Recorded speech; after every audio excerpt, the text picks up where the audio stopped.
when did you act for the first time, and was there a moment or a turning point or something when you knew that you wanted to be an actor for the first time? Well, again, when I was a kid, I would watch these movies, and I think pretty early I thought, this is realize that this isn't just happening. Someone makes this happen, and these are actors.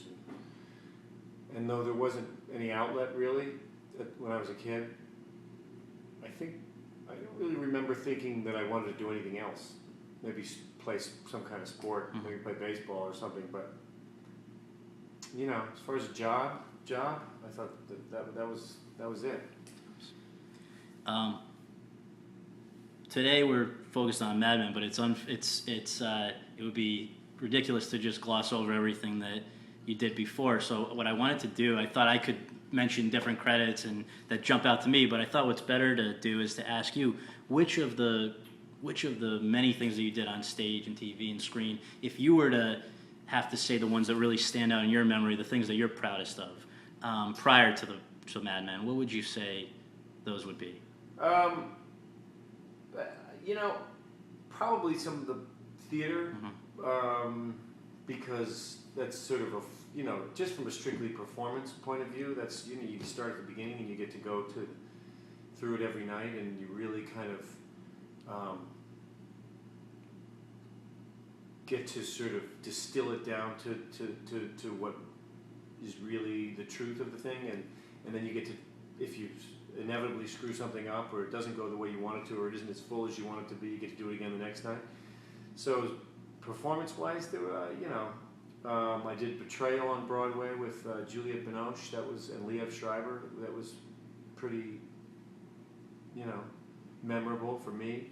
I did a play called 3 Days of Rain, which I think they're making into a movie a long time ago, with Patty Clarkson and Bradley Whitford, and John Tenney was in it, and that was we got to do that in California, and then sort of filter it out again and do it again in New York. And little movies, there's a bunch of stuff, you moment here and there, and this is a tough act to follow. Mad Men is, creatively, between just the writing and this group of people to act with, and all these directors and producers, design, everybody's pretty at the top of their game. Matthew Weiner,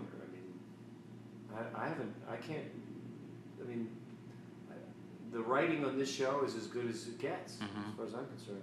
And they've been letting me direct. And so, creatively speaking, this,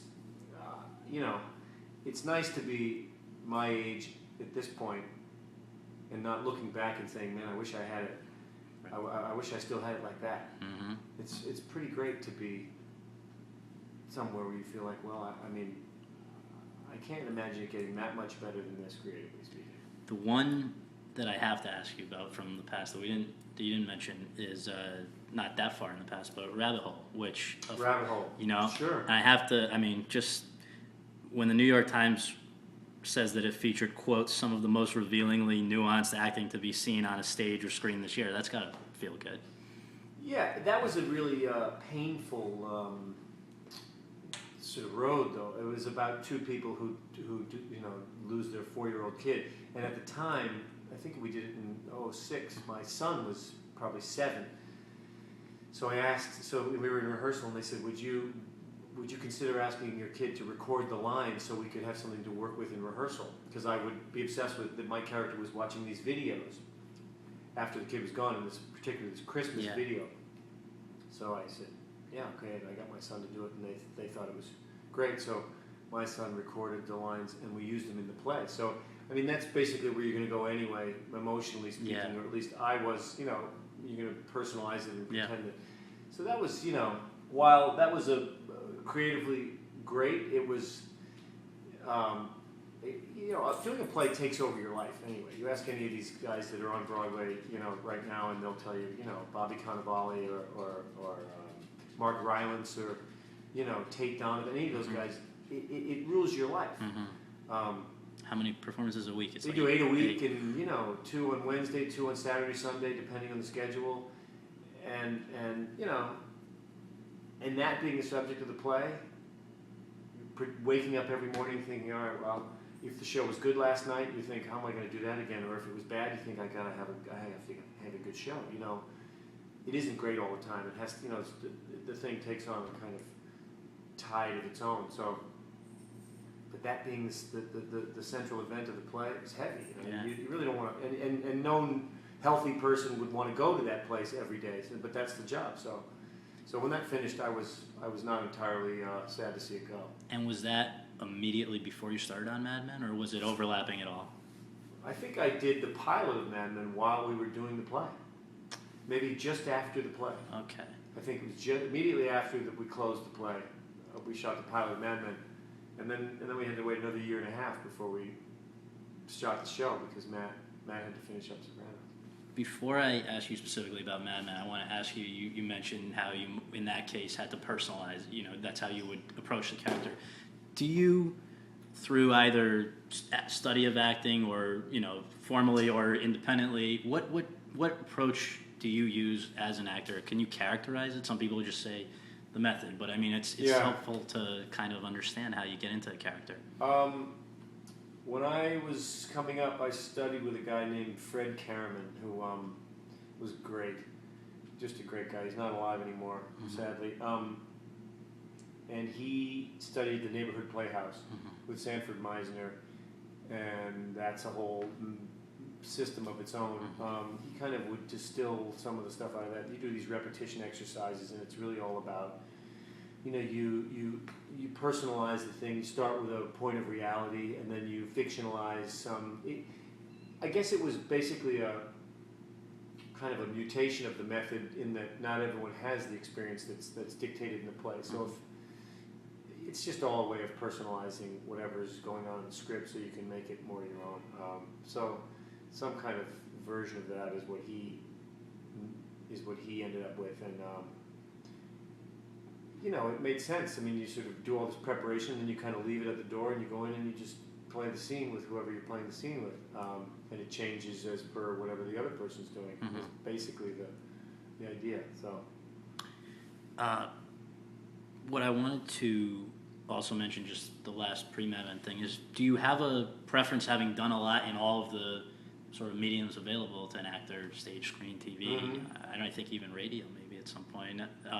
So how, comparing those experiences, what is the one that if at the end of the day you could only do one thing, which would you choose to do, and do you have a, you know, just why, out of curiosity? Probably, I mean, if it was just in a vacuum, I would probably a play. Although you wouldn't do a play in a vacuum. You know, I mean, you work on it for a month or 6 weeks. I mean, that's invaluable. I've been doing this movie. I actually start shooting in a couple of days, and we've been able to rehearse. And it's such a luxury to rehearse and not have someone standing by going, you know, we got to get this shot before the sun goes down or before we run out of money. Just to figure it out, because you know.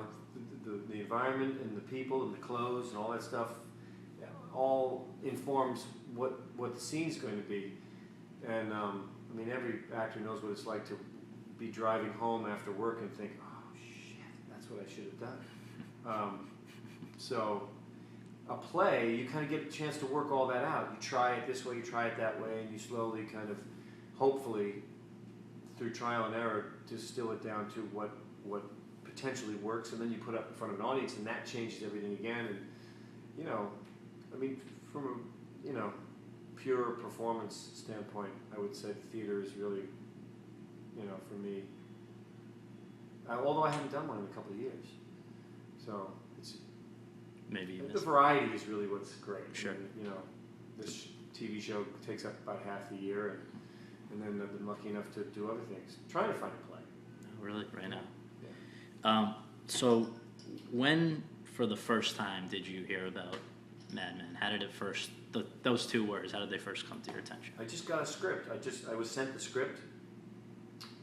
I had just finished the play. I just finished Betrayal. And somebody sent me the script, and it was on AMC, which nobody, you know, I'm not saying no, I'd heard of, because I would watch it all the time. But they had done very little original content. They had done Remember When, which was on prior to that, and the script was great. And I got asked to, and it was to read the part of Draper, which was, a great part. And not to say Roger isn't a great part, but in the pilot he didn't have that much to do. And then I ended up playing, obviously, not Don Draper. But just sent the script. Was going to shoot it. They were going to shoot in Queens at Kaufman Astoria there, and or Silvercut, I guess.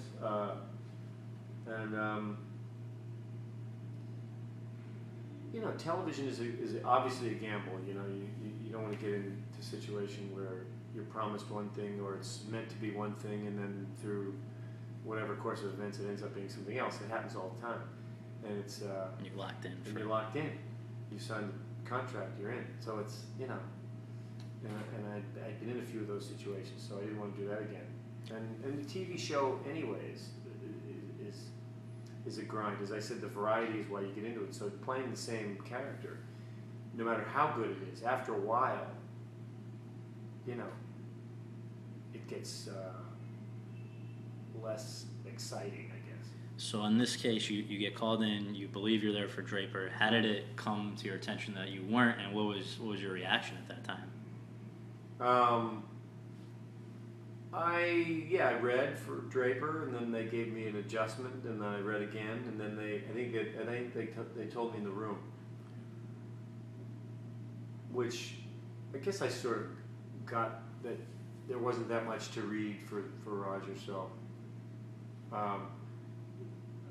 I was surprised when they asked me to read for Draper anyway. So I was a little suspicious anyway. Because I called and asked. I remember calling and saying, "Are you sure that that's what they want me to read?" And the call came back, "Yeah." So did they ever say what made them think of you for? Well, they didn't. They had already cast Hamm, I think. They had it was just, and then Matt Weiner said at some point later in an interview that I was doing with him that they felt it was the only way that they could get me to come in to read. That pissed you off. Nah, it worked out. It worked out. By that time, right. I was, Right. yeah, I was happy to be in. Absolutely. So. When did you first realize that this was something special? That it was not just another show. It was sort of a cultural. It's now a cultural phenomenon. But when did you first see the writing on the wall for that? Was it right from the start, or was there something that happened along the way? The script was great. The cast was terrific. Alan Taylor was a great director, and they took it very seriously. The location, it was. But you're glad to be a part of it. You do your homework. You go in and you shoot your scenes. And I wasn't in it that much. And Matt Weiner has told me, he said you were kind of in a bad mood or something like that. I probably had one foot out the door. Healthy skepticism, having been around long enough to go, well, this thing will never see the light of day. Right. It wasn't even that. It was just, who knows? So, right. And then it was shortly. Well, I mean, once we waited the whatever year before we shot, it was around the second or third show, and I might even have asked. I said, "Is it me, or do these getting better as they go along?" And I wasn't alone in thinking that, and it really. Yeah, and then you start to feel. You find out what the story is, and each week you sit around the table and read it, and it just kept getting better. So. The first words of season 4 were, "Who is Don Draper?" My question to you, for the benefit of someone who may have been living under a rock for the last, whatever it is, 4 or 5 years at this point, and has not yet seen the show, but is curious, and they want to know what we're talking about here. Who is Roger Sterling? Who is Roger Sterling? Yes. Roger Sterling is a advertising executive at now the firm Sterling Cooper Draper Price, formerly Sterling Cooper, inherited the firm from his father, who formed the company with Bert Cooper, war veteran, World War II Navy officer.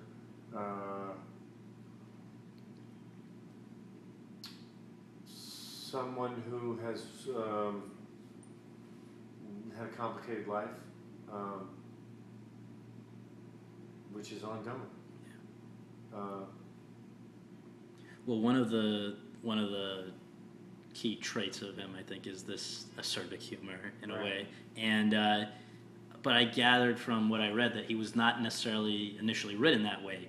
That it maybe wasn't as funny, or he wasn't as frequently witty about things. And so, how did that evolve? Was that because they saw that in you, or because how did that come to be? I think that happens in television too. I mean, I think that's one of the good things about TV is that the characters evolve based on what the writers see.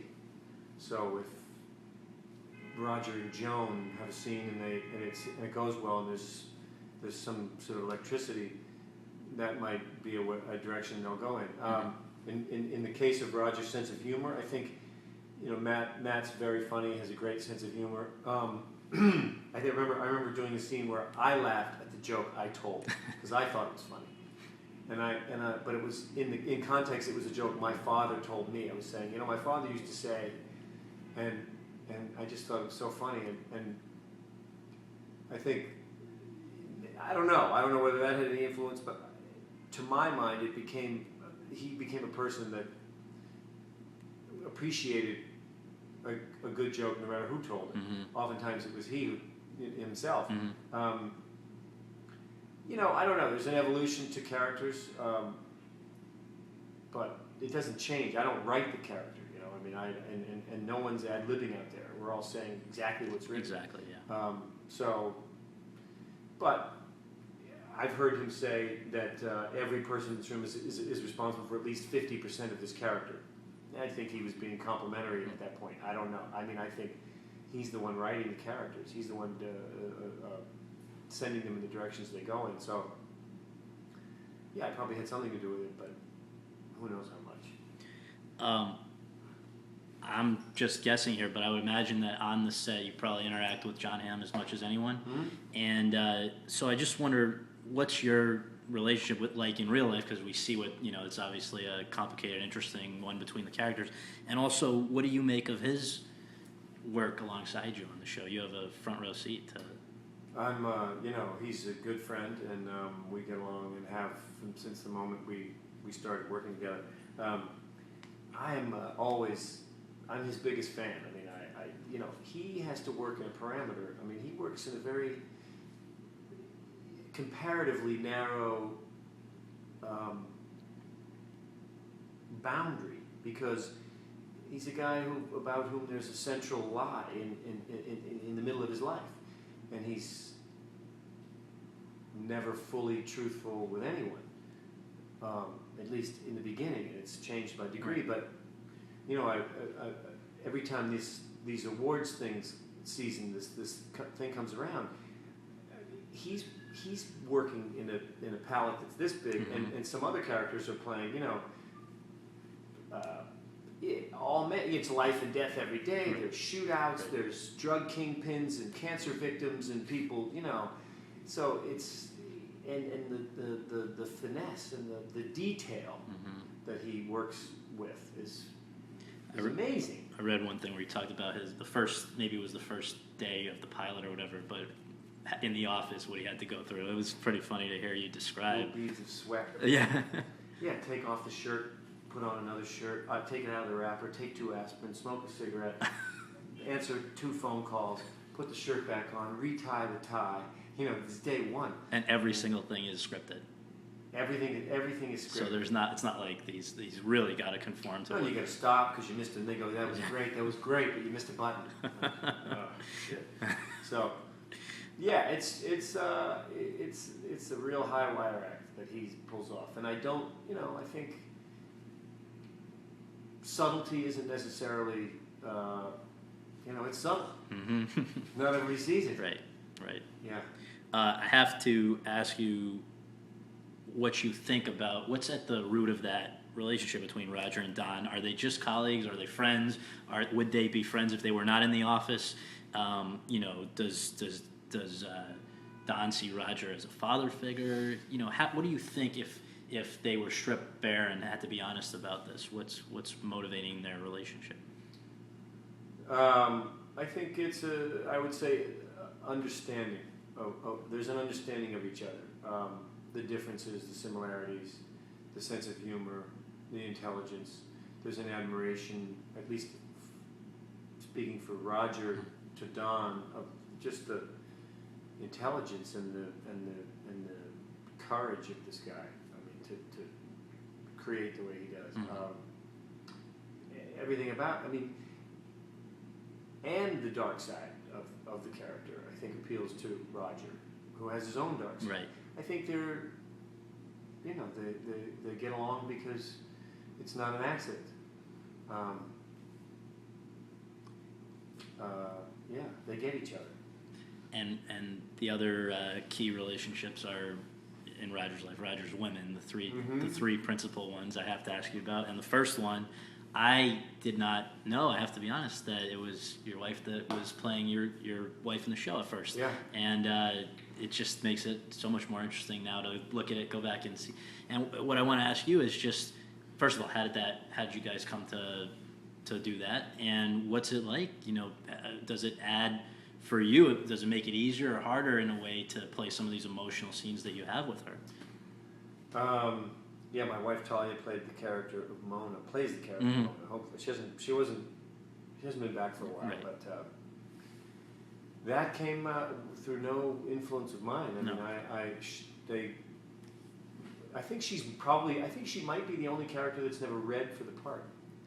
I mean, despite all the people we've had on the show and how much they've done, Matt Weiner likes to see people read. Yeah. Which makes sense. And I guess he'd known Talia from New York and said, how about this idea? How about Talia? Give her a call. Yeah. So, she's great. She's a great actress. It's a really funny character, I think. And I think, you know, people that have been married that long as those two, start to take on qualities that, there's an understanding of each other. There's also a knowledge that, you know, Roger's not a choir boy, but I think she's got the keys to the castle, right. And I'd like to see more of that character. Yeah. There was a scene written in one of the first episodes, a dinner scene between Betty and Don and Roger and Mona, and then at the end of the dinner, they go off in separate cars, and we never shot due to time the Roger and Mona's car, with their driver driving them home and commenting, as you do. You have dinner with someone, you go, well, that was interesting what he said, and commenting on how ridiculously good looking they were, and we see them on the top of our wedding cake and laughing, and then, you know, just a really funny take, you know, sort of slice of that relationship. Yeah. And again, in the way TV works, I think if we'd shot that, maybe we would have seen more of Mona, but that's just me. Anyway, yeah. No, it's interesting. The obvious other person, number two, that I have to ask about is Christina Hendricks, Joan, because I guess, like you brought up, and I'm curious, was the chemistry obvious between you and Christina Hendricks immediately, and did that lead to that relationship being more emphasized, or was that always in the cards that was going to be the case? I don't know. You know, you never really know where the thing's going to go. Yeah.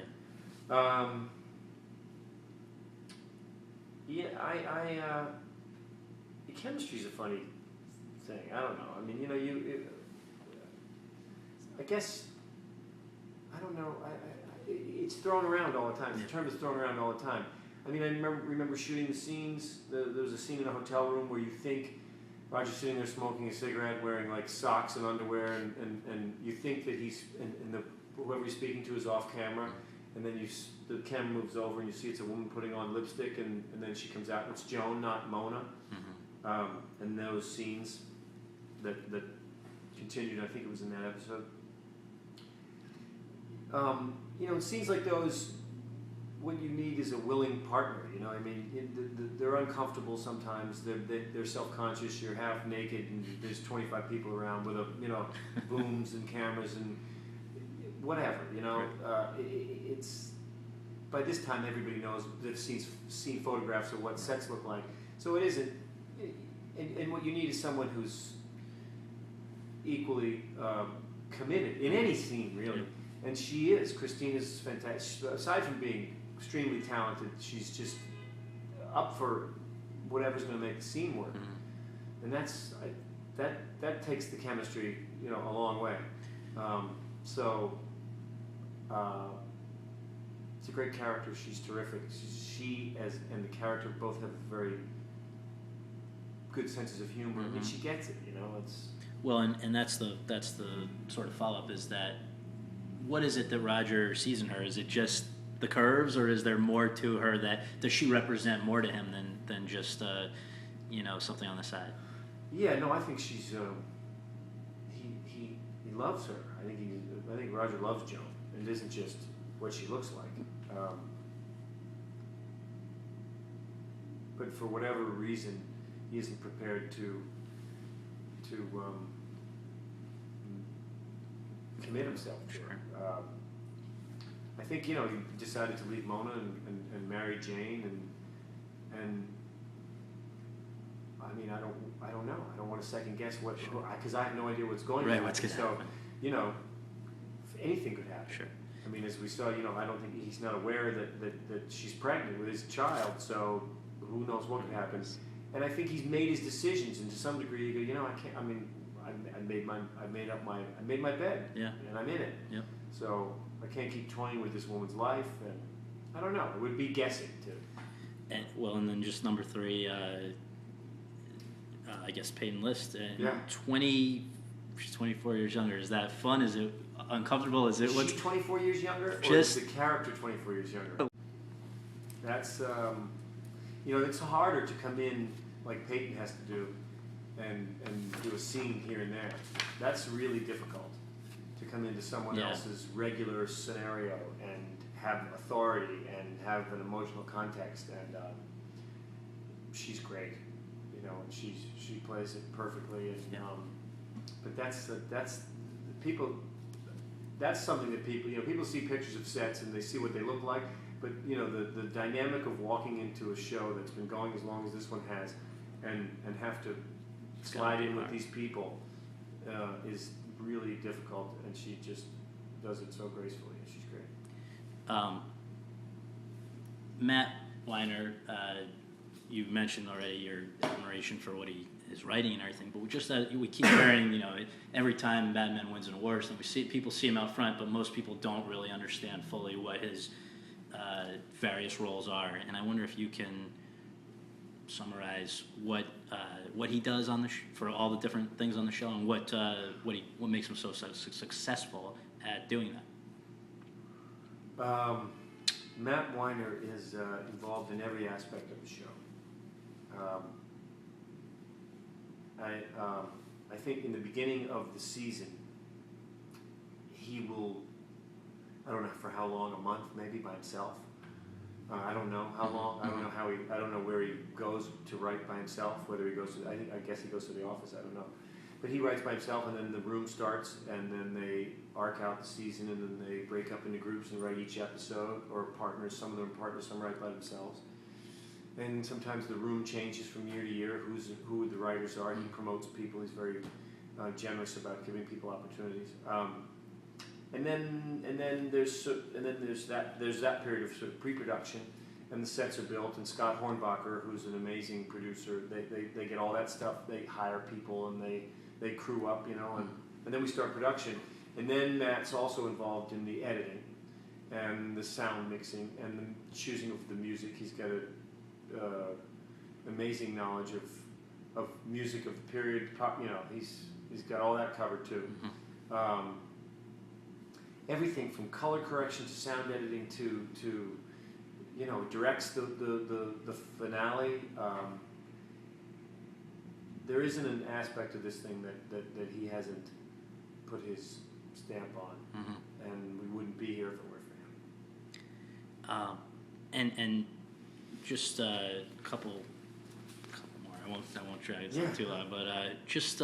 How much, you're talking about there are certain things you don't know right now, but how much of it is mapped out in advance? Like, do you have any idea? Because it must be hard to play a character if you don't know the arc of where it's going altogether. Yeah, well, you don't know the arc of where the characters are going. So sometimes he'll tell people, I think he told Lizzie Moss that you're going to be pregnant, and this is what's going to happen, and we're going to because they had to fit her for very like fat suits and those kind of things, and I think he'll leak some information here and there,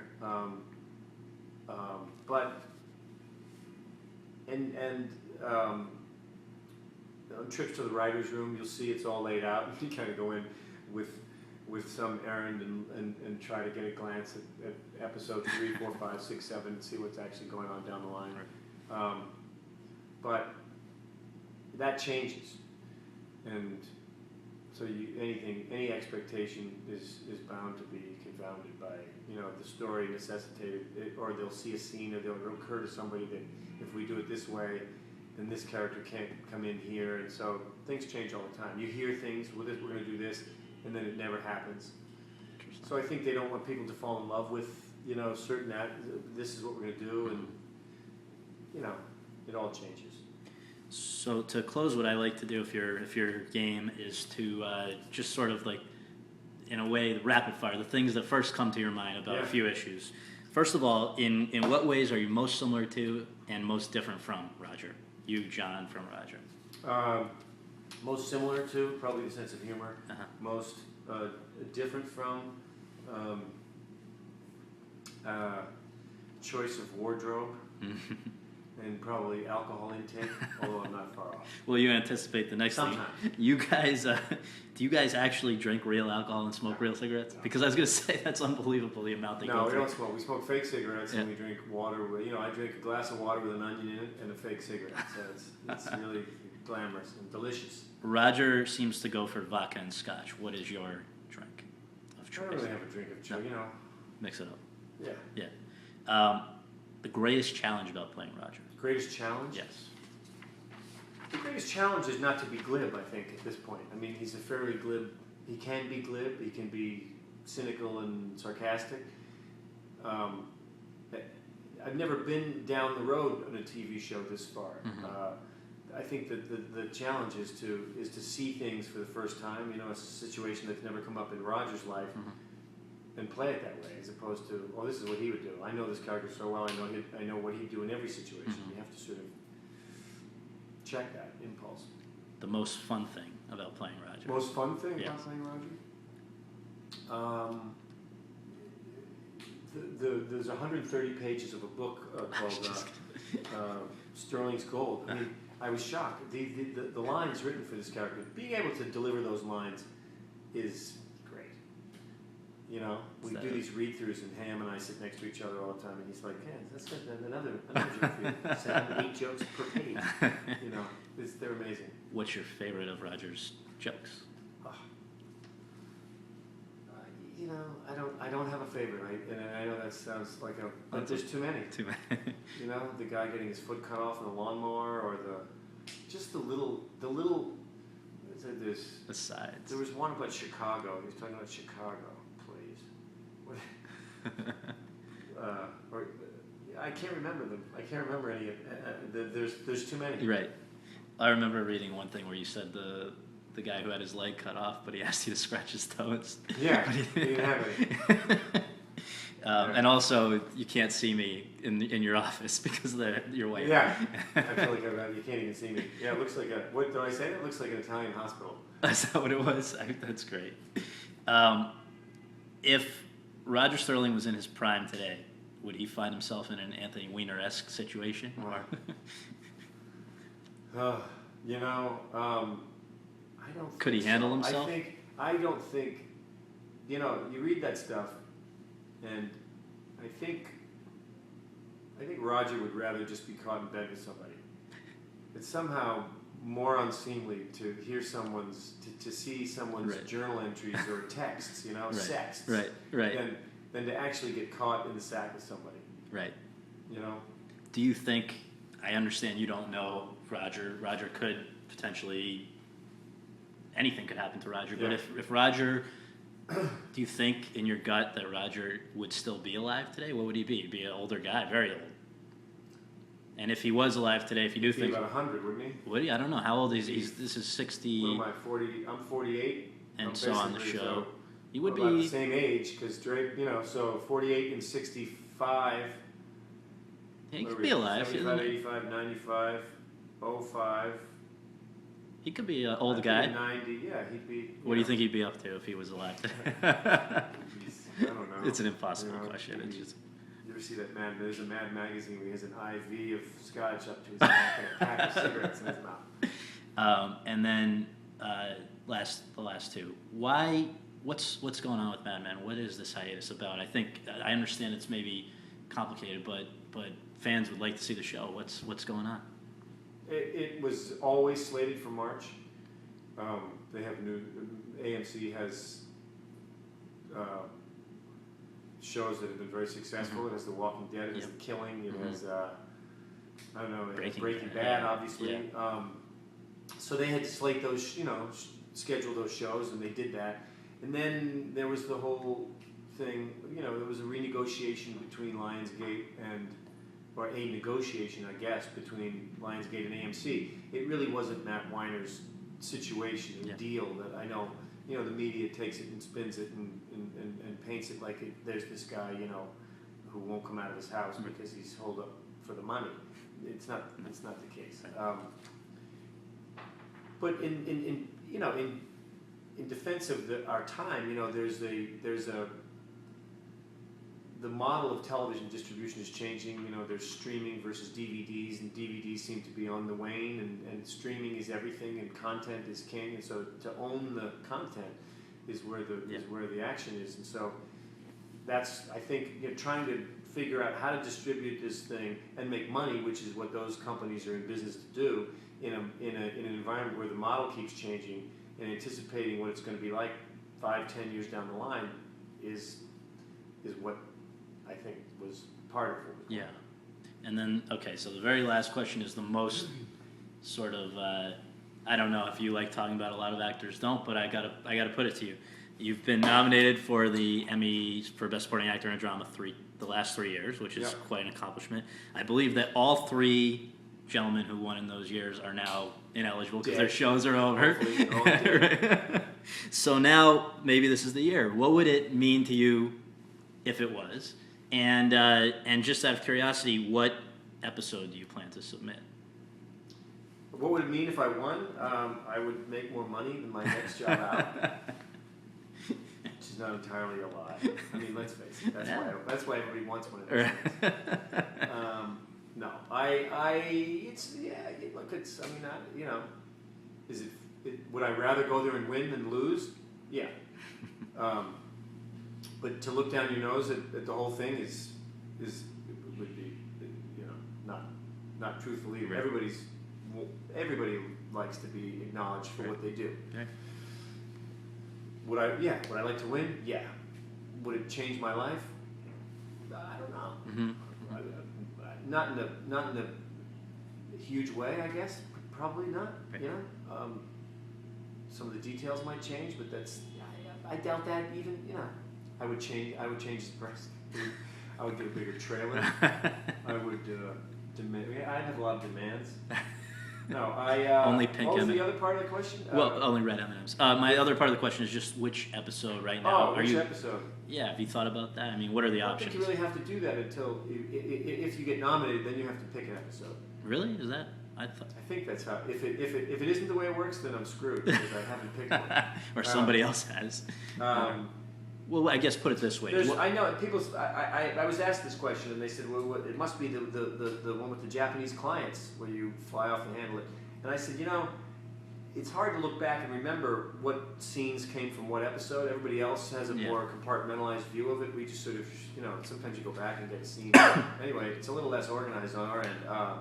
But there was an episode where I find out that the Lucky Strike thing goes away, account goes away, and then there's some other, and then has to basically lie to everybody. Yeah. To me, that was, from a strictly acting point of view, more challenging than the other, because of trying to sort of play one person off against another, and actually it's a short schedule, it's a long, there's a lot of material to get in a day, and to pull off a scene the way you want to do it.